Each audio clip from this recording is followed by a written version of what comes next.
Hey guys, so in today's video we're going to see about the do while loop. In previous video I have taught you about for loop and while loop. So in this video we're going to see about the do while loop. So basically I will tell you some difference between the while loop and do while loop. While loop and do while loop, the difference is that the while loop at least it first check the condition, then it will print the message.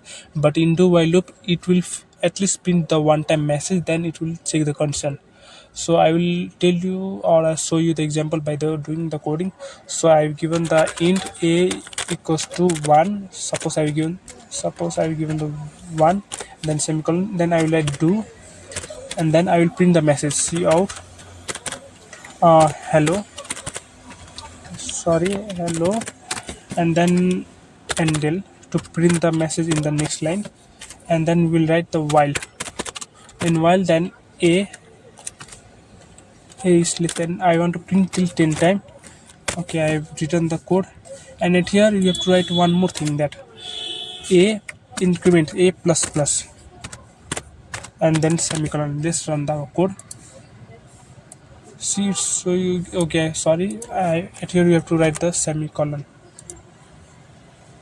See, it has printed the till 10 time. So at here I want to show you some basic difference.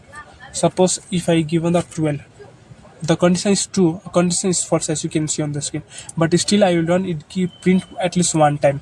But in while loop it will first check the condition, then it will print your message. But in do while loop, at least one time it will print your message, whatever you have written in the do while, inside the do condition. Then it will check the condition, then it will go repetition tags, it will be doing looping and looping. So hope you have understood in this video. So for more videos, subscribe to my channel.